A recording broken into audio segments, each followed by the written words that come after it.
Hello, my name is Vincent Neiman, and this is Orthodox Christian Television. Today's program, we'll be discussing Professor John Romanides' paper, The Cure of the Neurobiological, The Cure of the Neurobiological Sickness of Religion. Now, Professor Romanides states, there never was a schism between a Latin Western Church and a Greek Eastern Church. He says that there was a conquest of the Roman Catholic, in parentheses, Orthodox Christians of the West by the Frankish horde and its allies. Now, I know, Mr. Halford, that you and Father Christodoulos in a previous series of programs discussed this with reference to Professor Romanides' book, Franks, Romans, Feudalism, and Doctrine.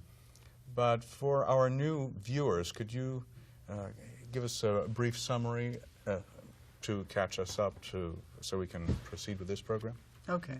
Well, in a nutshell, Father Romanides' theory of history, which differs from most Western perspectives of the theory of history, concerns the nature of the schism between the so-called Western Christian confessions, i.e. the Roman Catholic Church, and the so-called Eastern Christian confessions, what is now called the Eastern Orthodox Church. And he doesn't see it primarily as a schism between a Latin Western Church and a Greek Eastern Church, but primarily as a schism between the Frankish Germanic conquerors of the West Roman Church and the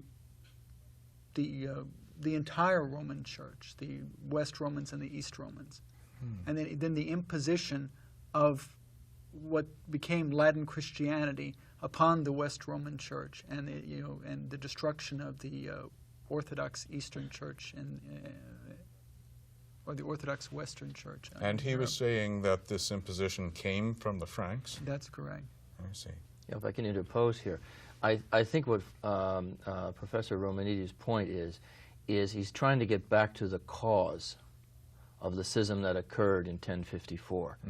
And what he's saying is that what we presently call the Roman Catholic Church and the theological structure and its ecclesiology, in other words, the way the church is run, are the result of an attempt or successful attempt by the Frankish overlords to impose their political domination, and they used various theological points and differences and so on to enable themselves to take over. And Well, this is the cause for the schism. It's also at a deeper level, it's a theological perspective that was imposed upon the Western Roman Empire. And Yeah, not for theological reasons necessarily, but for these political No, but they reasons. found a theological perspective which was easier for them to use for oppressing the Western Romans. So they sort of manufactured one? Is that what you're saying? Well, they found, in Augustine of Hippo, which we could go into later in the program, but they found in his writings theological perspectives which was sympathetic to their agenda to oppress, the conquered Western Romans. Well, sympathetic how? Well, Is it in outlook and? Well, in outlook and perspective, and basically in methodology, because Augustine believed in a kind of tyrannical God that Sort of a God as an archetype. yes, a God that very much resembled a Frankish warlord, and his interpretation of how this God behaved and how he dealt with man mirrored their dealings with the people they conquered. So in that sense, his theological perspective and his political biases were consistent with their goals and their agenda. I see. Do you have anything to add to that, Timothy? Well, just that part of what they were doing was it's a kind of mutual thing in a sense that they took the original Augustinian theological system and then they began to further interpret it and further take it to the next stages in the sense of they then took their social structure and used it as a paradigm for the way theology would see things and the way they would see God. So it worked back and forth. Whose social structure? The Franks. The Franks. I see. The one they were setting up, which I imagine, according to the title, would have been feudalism, yes? Yeah, sort of subjugating these former Roman citizens, I suppose. Well, as I discussed in a previous program, basically the notion of moving people out of the cities and putting them in forced slave labor camps, creating an entire structure of overlords that dominated and controlled, and then creating and seizing the bishoprics and becoming the bishops and leaders of the church in order to control every aspect of the lives of the people that they conquered. I see. So, in his paper, I notice he mentions that a lot. So, what does that have to do with this neurobiological sickness of religion? Well, he explained it this way: that the religion which the Franks created, i.e., Latin Christianity, was a religion which was created on the ruins of the therapeutic system that the West Roman Church, the Roman Orthodox Church. And in order to explain how this neurobiological sickness of religion came to be the dominant Western form of Christianity, he first has to explain how the therapeutic system, which was in existence in the Western Roman Empire, was destroyed and obliterated. Because it was Orthodox, and it's really what the Orthodox Church professes today, yes? That's correct. I see. So, well, the term religion, as used by Professor Romanides, means the system that attempts to lead humanity to an appeasement of God. He also writes, the Western Church is such a religion. And you were saying that the Franks, well, you were both saying that the Franks took Augustine's ideas with these archetypes, sort of creating a hierarchy, and implemented this mindset into his, not only his secular government, but his ecclesiastical one as well? There already was a hierarchy. They didn't change. What they changed was the relationship between the different levels of the hierarchy, between the people and the clergy, between the people and the bishops, and further on, between the church and God. And they created this they didn't create it. Augustine basically has to be credited, unfortunately, with the creation of it. But they took Augustine's system, which created a God who is primarily seen in juridical, legalistic terms as a kind of judge, and whose honor has been offended by man's sinfulness. So they're seeing it in terms of honor and legalism, and therefore this offended God has to be appeased. And this is what Father John says is the primary sickness of man, the sickness of religion. And this is what makes modern Latin Christianity part of the sickness rather than part of the cure.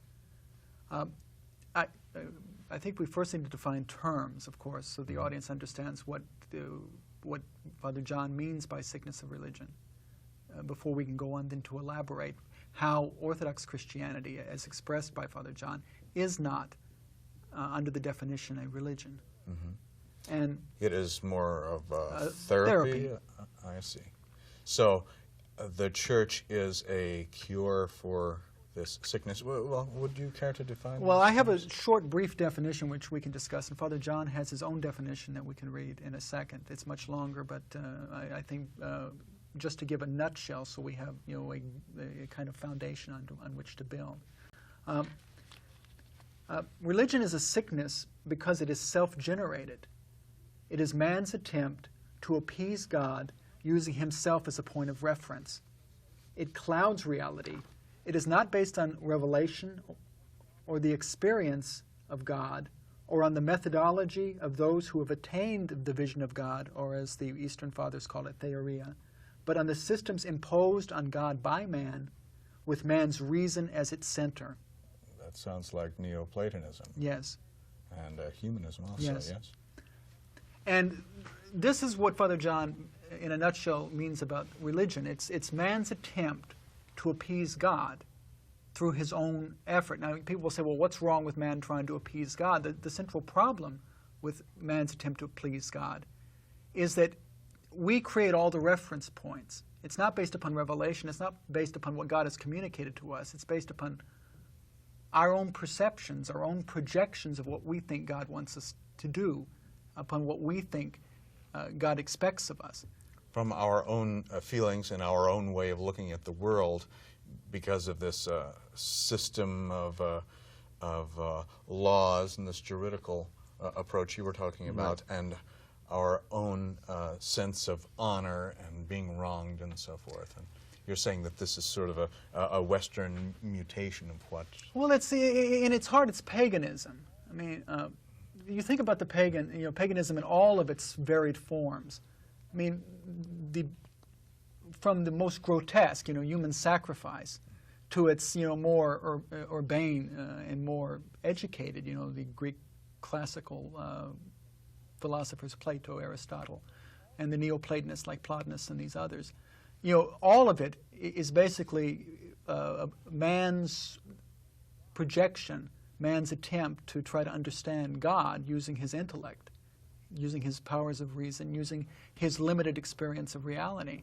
And ultimately, that's what makes it delusional, because it's not based upon, revelation. It's not based upon an unveiling of these external realities, of seeing the uncreated glory of God, as the Old Testament talks about it. It's based upon human reason. It's based upon what seems reasonable to us, what seems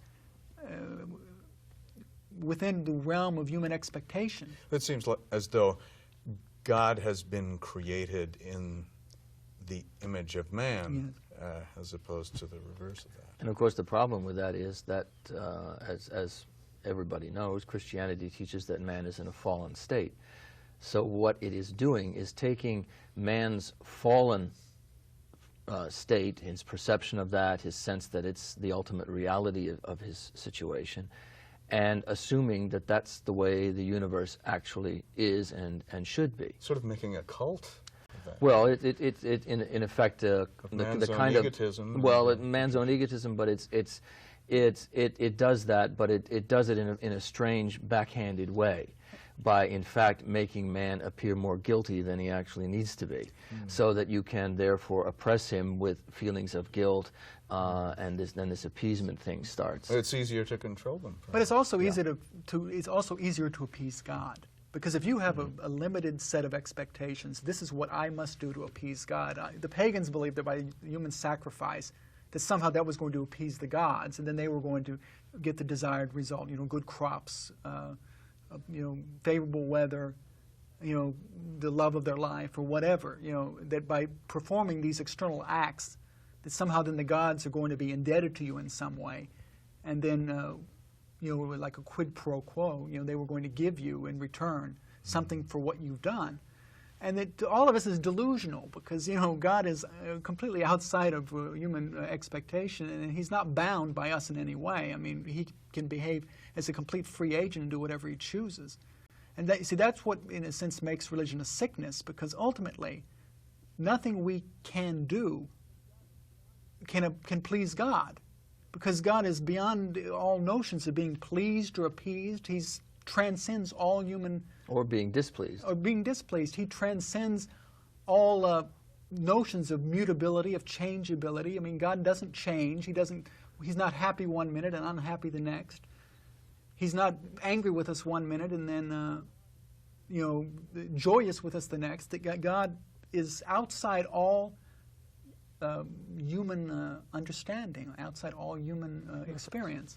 Or a man's ability to understand the magnanimity of God and his just incredible, unfathomable love for his Yeah, this is the this tragedy entire of creation. This is the tragedy of this kind of theological thinking, is that it takes a God of love and makes him into a God of oppression and a God of judgment and a God of threat and to be bought off. So Augustine was sort of instrumental in, or Augustinianism was. You know, it's interesting. You know, you think about it, what history might have been like had the Franks never conquered. Augustine played little influence at all in the Eastern Church.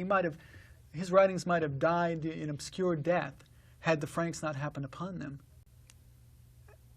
Because, you know, basically he played no influence. And, you know, it's interesting that through an accident of history almost, because the Franks saw use in his writings, now he has this tremendous stature in the Western Church. Yeah, because wasn't it at the Council of Orange in, what, 529 or something? Yeah, his teaching. That's in the West, and they were condemning his teachings on predestination and other things.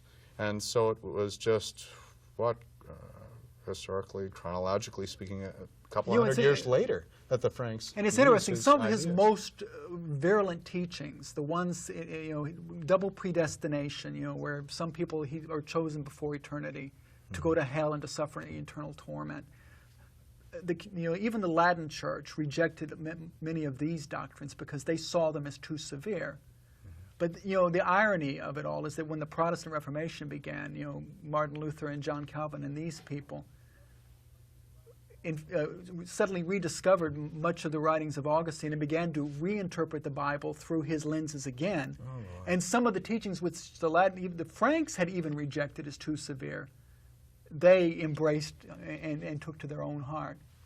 And the result, to follow out this line of thinking, is unfortunately that Christianity, because it was misinterpreted this way by both wings of the Western Church, the Protestants and the Roman Catholics, became this horrible system which it seemed justified to revolt against and to reject. So you get, as a result, humanism begins to look good, atheism begins to look even better, and you have a total breakdown of the role that religion should be playing, which is a cultivating, civilizing, taming kind of role that it should be playing in society. And you have people with much justification because of the nature of the Western theology and the way it's applied. It looks very much as though this is a good thing to have swept out of the way. Yes, but and the consequences are disastrous.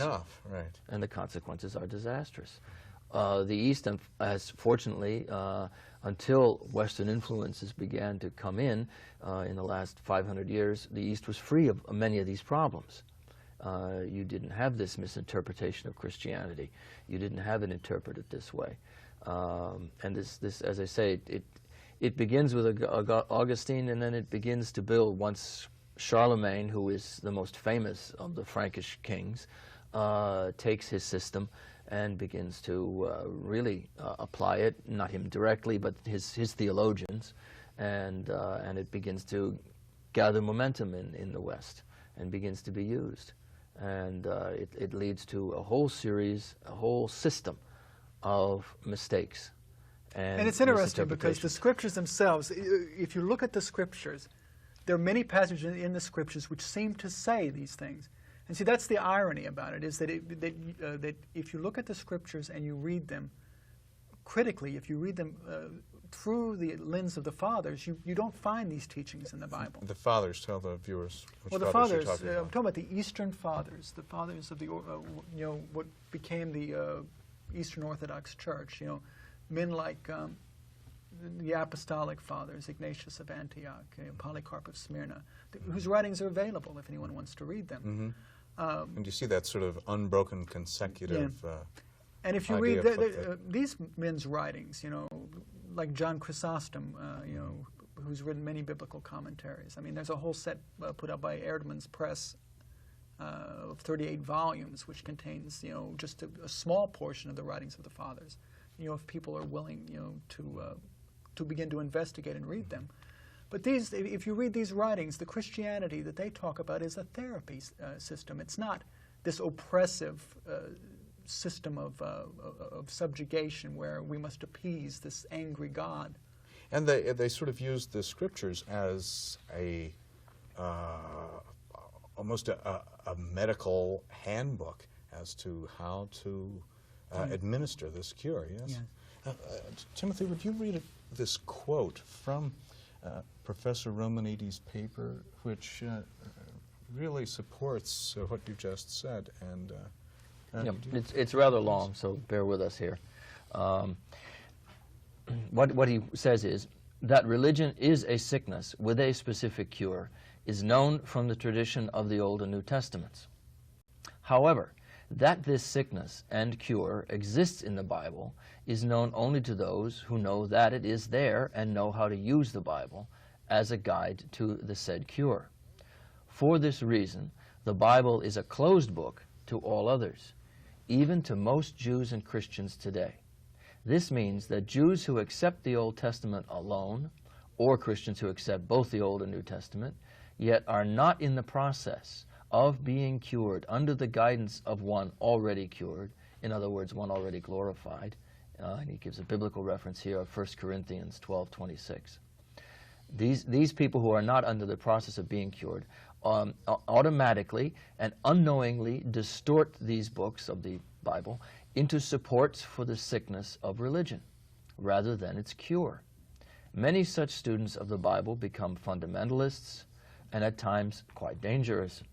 On the other hand, the critical biblical scholar, who uses whatever tools he has at his disposal to understand the Bible, cannot complete his task unless he knows the existence of the sickness of religion and its cure, and indeed in a Bible which is supposed to be his specialty.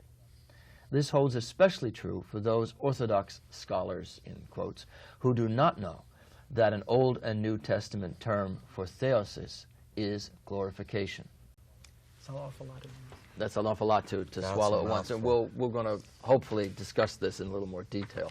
The term theosis, which we've used a lot of times, is it is the vision of God in a very profound sense, and the result is that the person who is in this state of theosis or deification has been actually transformed by grace into a kind of synthesis of the divine and human. And in this state, of course, a person is in a state of glorification. Now you talk about glorification. You see, now here's a perfect word. Of the cure, doesn't he? Yeah, there are steps to this. Well, there are steps to this, but you see, this is the kind of word that can be so easily misinterpreted by this appeasement misconception of what Christianity is all about, and makes it a religion. Glorification can sound like God's glorification or your glorification in the sense of exalting your ego. But it doesn't, of course, mean that at all. It means the subjugation of your ego, the loss of your ego, one's state of being in a state of humility. It means exactly the opposite from what they're making. I see. So, in other words, if we appease God, we can we'll feel good about ourselves. We pat ourselves on the back. Right, and God, we are glorifying God, and this is the way Augustine likes to interpret these kind of things, in the sense that we are appeasing, we're paying God honor, you see. And but in fact, we're participating in the uncreated energies of God, in His glory. We're participating in the activity. Once we are cured. Once we are cured, yes, in the activity, in the energy, in the whatever this we use uncreated this energy, uncreated energy of God Himself, and that's of course through the person of Jesus Christ, who through being both fully God and fully man, allows us full through union with Him, allows us full participation in the divine energies. See, there's a direct contrast here that can be drawn. One of the great fathers of the Church, St. Athanasius of Alexandria, who was present at the First Ecumenical Council, stated that what theosis is all about, and that is that God became man in order that man might become God. Well, I think with that, we have a point of departure for our next program. And now, last time we talked about the schism that wasn't in Latin Western Christianity, between that and Greek Eastern Church, and we also defined the term religion as Professor Romanides uses it, which means a system that attempts to lead humanity to an appeasement of God, which is comes from Augustine, doesn't it? Originally. Yes, I see. And the Western Church, he claims, is such a religion. And he also says that Orthodox Christianity is the cure of this sickness of religion. Now, we also read a rather long quote, or rather Timothy read this long quote, and it was very interesting, and I propose that we analyze this quote and pick it apart a little bit so that we can clarify this to our viewers. Now, the first part of that was that religion is a sickness with a specific cure is known from the tradition of the Old and New Testaments. However, that this sickness and cure exists in the Bible is known only to those who know that it is there and know how to use the Bible as a guide to said cure. For this reason, the Bible is a closed book to all others, even to most Jews and Christians today. Now, what is he talking about here exactly? I know we mentioned it in the last show about the cure of religion and what religion was in the West, but He's talking about basically the way that the scriptures are viewed in the West? in the West versus the way that traditionally they were viewed by the Orthodox Christian tradition. Which is apostolic in its Yes, origins, yes. from the apostolic apostles to the apostolic fathers, to the later fathers, right down to the present day. There's a consensus, an agreement on how the Bible should be interpreted and how the church should understand it. And this has basically not changed, whereas in the West it has undergone a fundamental change. And we mentioned in the last program also how Charlemagne helped instigate this change in order to, he used it as a propaganda weapon, yes, to sort of consolidate his power and separate himself from the East. And to oppress those people that he had, not he had conquered, but that he inherited as conquered from the earlier invasions of the Franks or the German tribes which came across the Rhine over a period of centuries and took over the Western Empire, established feudalism as we now call it today. Mm-hmm. Michael? Well, what Father John is basically saying here is that the Western Church, the Western Christian confessions, completely misunderstand what the scriptures are trying to say, and that it's a closed book to them. And maybe also the function of the scriptures. Yes, and that basically that the scriptures have a different function than the function that they're using. And of the Apostolic Church, the Orthodox Church, the Eastern Fathers, the whole tradition of the unbroken succession, as you've explained, always understood these books as guides to therapy, as the expression, as the to a therapy to cure. To a cure. To cure what? To cure man's sickness, man's a fallen state, as it were, since Adam, I guess. And that rather than picking and choosing various passages, as many of these Western confessions do, that the books have to be taken as a whole, that you have to look at them as witness of the experience of those who have reached this, what you talked about, the glorified state, and basically explaining in a systematic way how you can attain to that cure, attain to that experience of, as he said in the end of the last program, Theosis. Well, I think that's a key word, experience, because in previous programs we've talked about how the Franks, through these Augustinian lenses that they were wearing were speculating on the scriptures, and sometimes deliberately speculating them and manipulating them to their own use, as you mentioned as well. And the way a speculation operates is that it's a system of logic. You have basically a premise, a basic concept, and it has certain factors within it, and you then make another statement which has other factors which relate to that, and then you evolve from this gradually, step by step, a view of reality, and you interpret reality this way. This is using man's mind. It's using the intellect. It's using reason. It's a mathematical kind of technique. And such a technique is not a matter of experience. You don't experience mathematical realities. What you do is you understand them logically.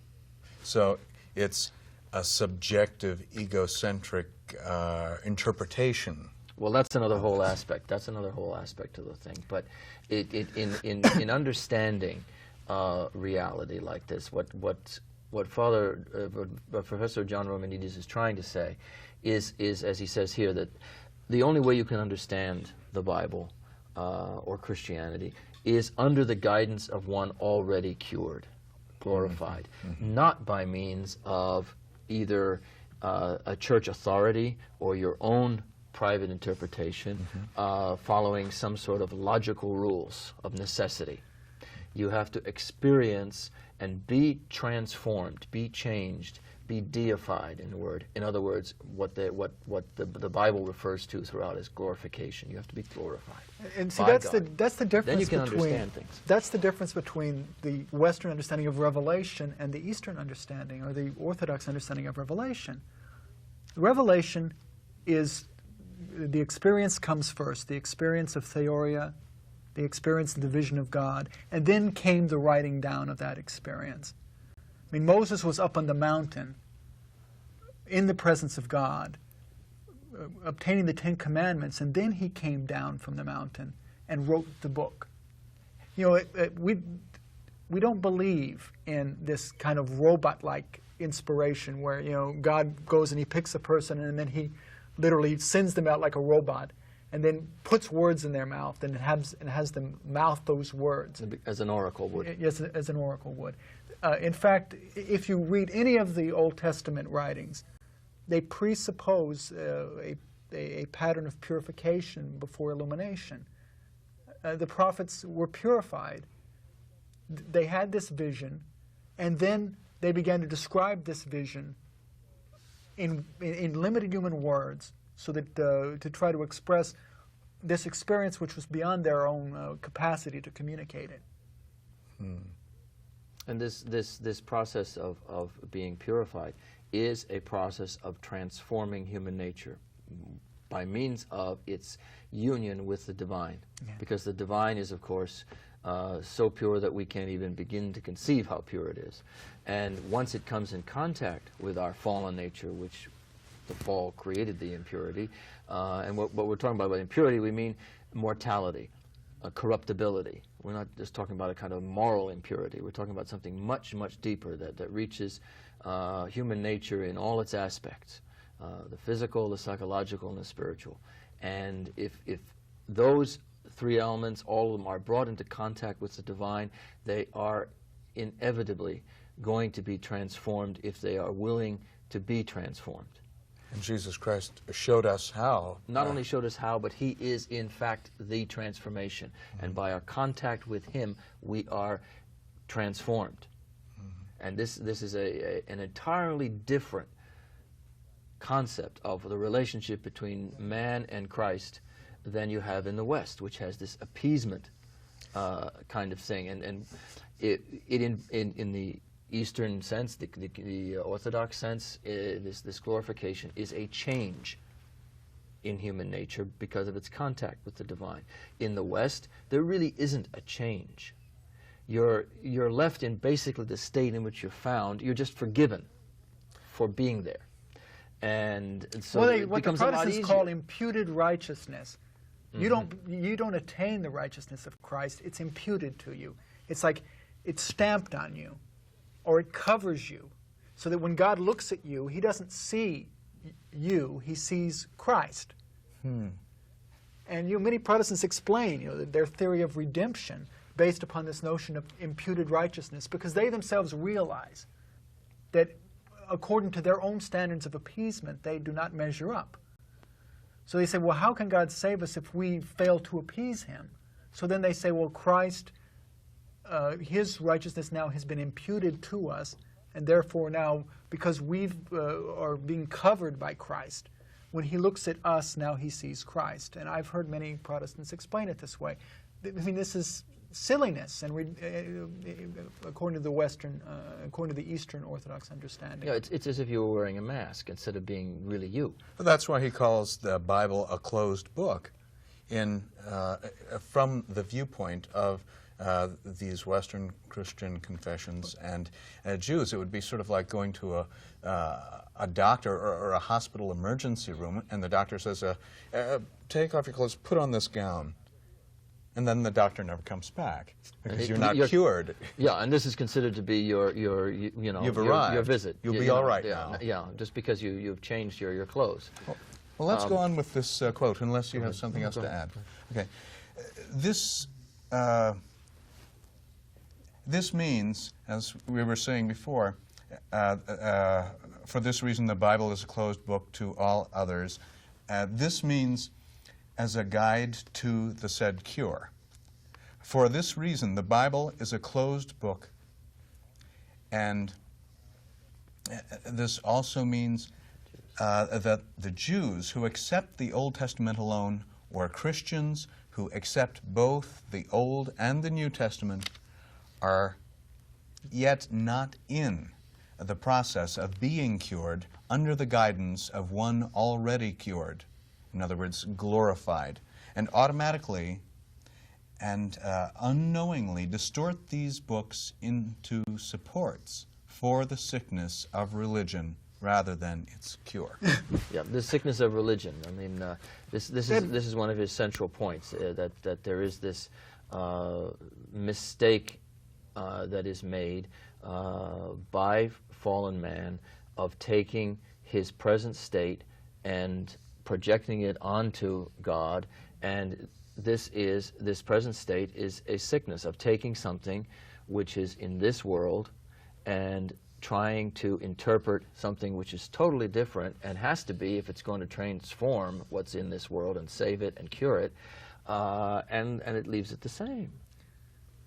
And that's why if you're reading the book, the Bible, and you're trying to understand what it says, and yet you're not in this state of glorification, it's impossible for you to understand what it's saying, because the book was written by people that were in this state. And so they're trying to describe a reality that the fallen human nature is incapable of understanding. And they're trying to use human words, limited human understanding, to try to express this reality to us. And we're now trying to figure it out when we ourselves don't have any knowledge of what they're talking about. And so it becomes, so you pick and choose. You do what they do. You pick the pieces out of it that you do understand. Or that serve your particular purpose, like Charlemagne. And then everything else that confuses you, you just either simply ignore, or you don't even think about. And the result is you distort. You distort the basic message. And you get into this forgiveness thing and this appeasement. There's as I said at the end of the last session, in Orthodox in the Orthodox world, there's the famous quote from St. Athanasius: "God became man in order that man might become God." All right. To the West, this is something almost blasphemous, because they cannot conceive of man achieving that kind of state, because of course they have no experience of it. That's why to the Western Christian they'll say the Beatitude, "Blessed are the pure in heart, for they shall see God." For them, seeing God is some future event at the second coming. They don't believe it's possible in this present life for anyone to have seen God. And when St. Paul talks about seeing through a mirror darkly, and then we shall see face to face.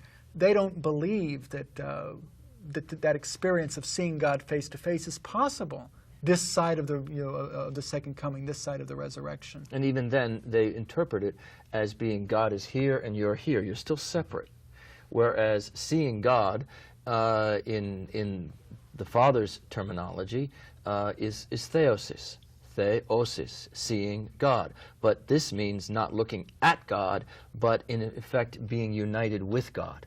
Acquiring the Holy Spirit. Acquiring the Holy Spirit, being transformed, acquiring the divine nature. As a number of... By grace. Now, of course, not by yes. nature. We don't achieve it on our own. We do it because God grants it to us and infuses it into us through Christ.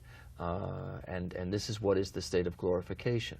The West has an entirely different, as he was saying, concept of what this whole process is. And I can think of one very good example, which is very early in the West, and it's a book by a man named St. Anselm of Canterbury, and a saint in the Western Church. And he wrote a book called Cur Deus Homo, Why Did God Become Man? Which is obviously directly in line with what St. Athanasius had said, what was it, I guess 700 years before. When was St. Anselm? And St. Anselm was around the year 1000, 1100, in that period. And his answer to this question, St. Anselm's answer to this question, was a whole concept of appeasement of the honor of God. It was the idea that basically what had to happen was that God is as this offended honor. And in this sense, he's just like a Frankish warlord whom you have not served properly. Therefore, his honor has been impinged upon, and you have to pay him back somehow for this. Mm-hmm. And, of course, no man can pay back God because God's honor is infinite and man is finite. So the answer is you have to get God to pay God back. In other words, you have to get Christ to pay God back on the cross. And this is what the West often means when it talks about redemption, which in the English word always connotes very much the idea of buying off. St. Paul uses it in the sense of buying a slave's freedom. This is what redemption means. But in the Greek word means litursis. It means liberation. It means freedom. It doesn't have quite this same monetary, mercenary, quid pro quo kind of connotation. In their mind, God must kill God in order to appease God. And if you think about the kind of God they must believe in, a God that would demand the death of himself in order to appease him, his own honor. It makes no sense logically when you really look at it that way. And it's quite horrifying when you look at it in this kind of a very simple, honest way. Mm-hmm. And it's entirely different from what the fathers are talking about and what the prophets, as you say, and the saints in the Old and New Testament are talking about. Mm-hmm. They're talking about something which transforms man basically, so that you don't have this whole problem of a gulf between God and man, whatever it is. As Athanasius said, God became man in order to unite humanity to himself, to bring it into himself through the person of Jesus Christ, and to cleanse it, to transform it, and then each individual Christian then by purifying himself and uniting himself to Christ then begins to share in all the attributes of Christ. That's why the scriptures talk repeatedly about us sitting on the throne with Christ, about us being called his brothers and his sisters. These are terms which talk, that we're now the adopted sons of God. These are all terms which describe a different kind of God, a loving God, a God that pardons and forgives and even brings changes and brings us into communion with him. And it is apparently going to make us almost equal to him. You see. Mm-hmm. Whereas in the West, this idea that we're going to become equal with God at God's behest, and because we are changed in a twinkling of an eye, and so on and so forth, all those wonderful quotes in the Bible and so on, is almost anathema to the West. Because it's just might horrifying.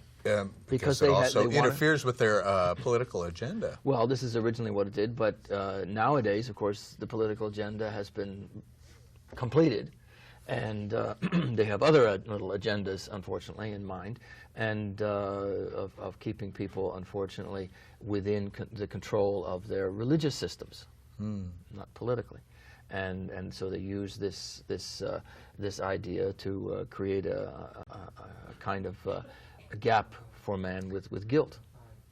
Well, maybe that's what he means when he goes on to say, many such students of the Bible become fundamentalists and at times quite dangerous. He also says, on the other hand, the critical biblical scholar who uses whatever tools he has at his disposal to understand the Bible cannot complete this task unless he knows the existence of the sickness of religion and its cure, and indeed in a Bible which is supposed to be his specialty. This holds especially true for those Orthodox scholars who do not know that an Old and New Testament term for theosis is glorification. In fact, this is one of Father John's criticisms of those that translate the Scriptures, is that many times there are passages which clearly talk about glorification in the Greek text, in which they've obscured the meaning of them. Because it seems as though the words were chosen very carefully. Yes. And they translate them in such a way that reading them in English, you won't come to a full understanding of what the Greek is actually trying to say. And see, and that's and I don't think that that's unintentional. I think that there's probably a little bit of well, who knows how intentional or unintentional it is. Unfortunately, in some cases it may be intentional. In other cases, it's unintentional because they're so used to this kind of thinking. And it's an application of the present social order onto something which is supposed to totally transform it. It's putting the cart before the horse. It's instead of transforming man and transforming therefore the social order so that it's something holy and something good. On the other hand, it's taking the social order, which is in a miserable state and has been that way all along, and it doesn't look like it's getting much better, backwards, and trying to and changing the theology to fit that. Yeah. Rather than sort of bringing God down to man rather than man up to God. We don't have much time left, but can you touch upon this cure of the neurobiological sickness of religion that Professor Romanides talks about? Timothy?